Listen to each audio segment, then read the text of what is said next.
Hey there, welcome to the garden. So I'm coming out here today with a fun little project in mind. I am going to go ahead and plant some more seeds. When I'm filming this, I usually film a few days in advance. So I'm filming this, it is August 2nd, so right at the beginning of August. I have just about 90 days till my first frost, hopefully. Typically we get our first frost like end of October, somewhere around Halloween, but we'll see. This year has been kind of cooler, so I'm curious if that's gonna mean we end up with an earlier frost. But either way, around 90 days gives me plenty of time to start some things and keep the container garden going. And so with that in mind, I am going to plant up some beans in containers for a fall harvest. So let me put the camera down and I will talk you through this a little bit more. There's a lot of bugs out here right now and they are like flying in my eyes, flying everywhere, but okay. Let me set the camera down and we'll talk about the variety of beans that I selected. Okay, so if you are growing food in containers, doing any kind of container gardening of edibles, beans are a fantastic plant to grow. They grow super well in containers. They're one of those plants that don't have a super huge root system typically, and so that usually lends itself well to containers because you're not dealing with issues of the plant outgrowing your container in most cases.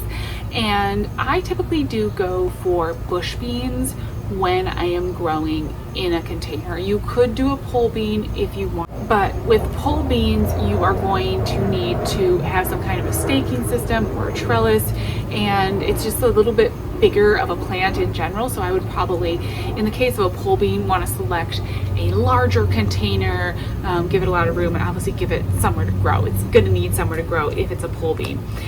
Bush beans, on the other hand, are easier for containers because you don't need to stake them. They tend to be smaller plants and just a bit more compact, and it's a little easier to deal with in a container. So I'm going to do some dragon tongue bush beans.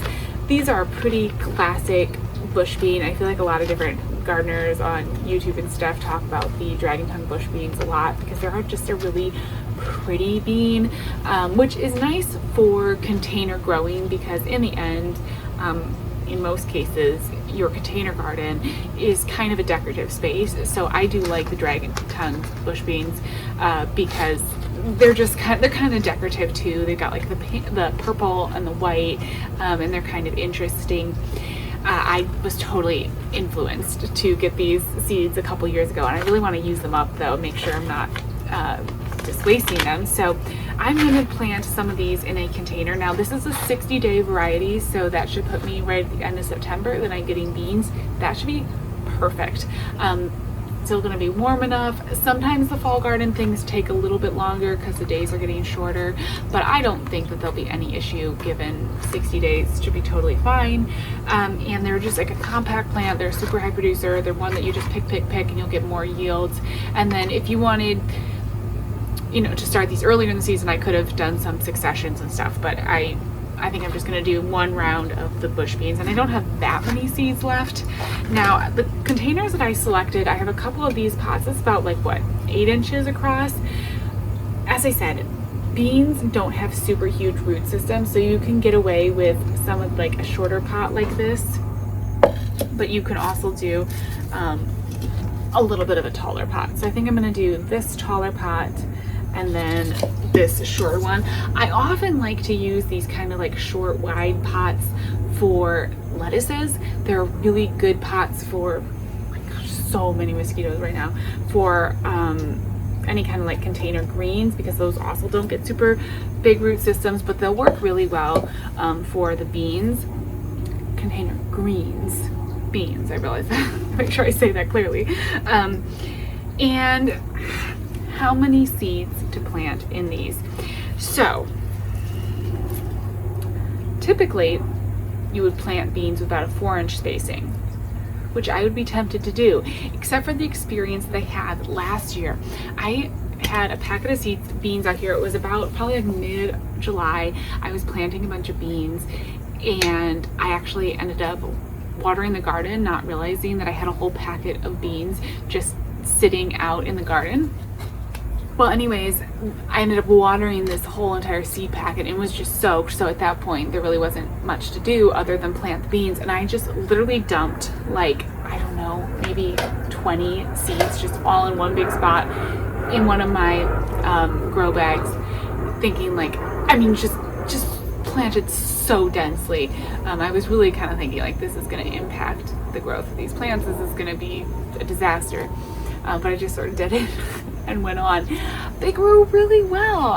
So I'm not gonna plant them that close together. I'm gonna give them a little bit of space, but I was kind of encouraged by that experience with those beans that, you know, you can plant them a little closer than maybe I would have, my first inclination would have been. So I'm just gonna use a normal potting mix. I'm not gonna do anything super crazy with that. Let me set this down a little bit so you can see what I'm doing. So we'll do this container first so you can see. All right, so I'm gonna just get some, I just had some regular potting mix. With all container gardening, potting mix is better to use than any kind of like garden soil, because there's bark, there's vermiculite, there's stuff in here to help it drain and not get too compact. There was a little bit of leftover soil that was unused from the last plants that I had in this pot, so I just left that. If it's not completely, you know, used up by the roots, I'll typically just leave the soil in there if there's any left over. I'm trying not to make a mess because I did just sweep this entire garden. Okay, and then let's grab a few seeds. I'm gonna do like a little handful. As I said, I'm planting them close because it worked last time. We'll see if it works again. I will, of course, let you know. All right, so that's really close. And then just press them down a little bit. Just cover them. I don't want to plant them too deeply, obviously, because I still want it to be able to germinate. I don't want it to cause any problems. There we go. And then I will just water this in, put it in a nice sunny spot somewhere in the container garden. I'm going to have to find a spot for that.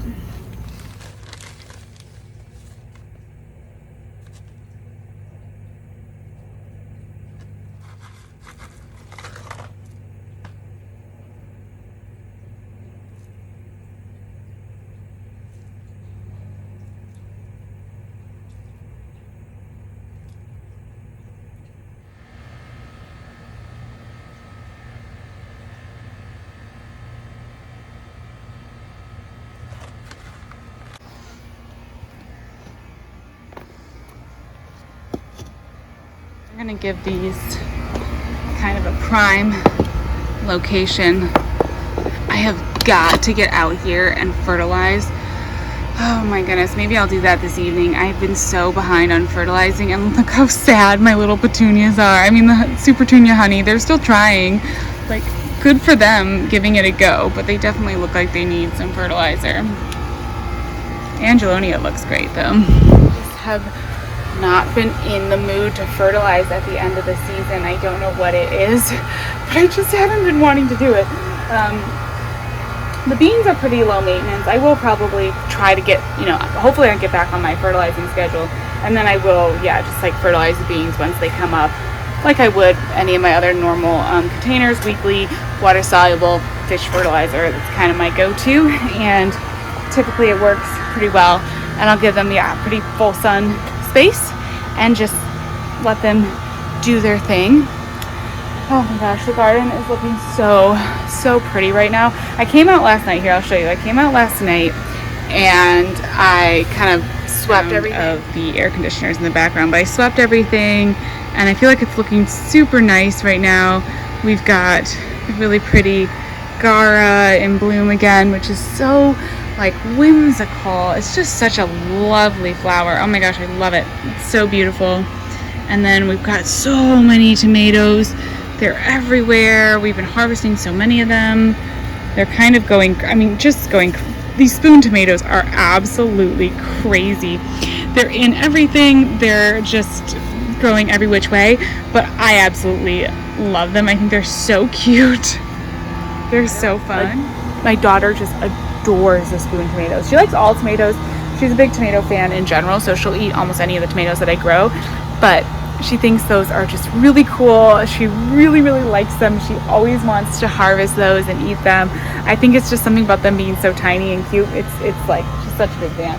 I forgot this cucumber that I accidentally left out here. Let me check the cucumbers while I'm over here. Cucumbers have had so many issues with pests, but they have been pretty consistent, and I've gotten a decent amount of cucumbers off them. This one I let go just a little bit. They're supposed to be a bit smaller than this. There's some other fun things going on over here as well. This plant is very exciting. If you recognize these leaves, this is a Mexican sunflower. Tithonia is another name for it. That is going to get super tall by the end of the season. Just you wait. That's going to be like above this maple tree, and it's going to have these gorgeous red flowers. I'm so excited that it is coming up. It kind of got a slow start, but that's okay because it'll really dominate the fall garden. And be a really fun addition for that season. It will be really, really gorgeous. And paired with these zinnias, which are so stunning. I love the queen lime orange. Okay. Oh my gosh. Oh, and then over here, I do need to grab, let's see. I've got to keep an eye on these eggplants in here. I've got this eggplant plant. Those can get a little bit bigger. These are the white knight eggplants. But the pumpkin on the stick, look at those. They're doing such good things. Coming up. Yeah. Fun stuff happening. The garden's wild and wonderful, but I have moved around a few of the containers, kind of opened things up, and I like the look of it. I just wanted to share with you the idea of planting the beans so that if you are thinking about, you know, some later season crops and not quite sure what you want to start, throw in a few bush beans. It's super easy. They're pretty happy-go-lucky plant. Once you get them started, there's not really too much you need to do for them. They're pretty easygoing, and I have had really good success in the past starting them as a late season crop. They do really well for me with that, so definitely worth giving it a shot. As always, thank you so much for spending a little time out here with me, and I will talk to you in the next one. Bye-bye.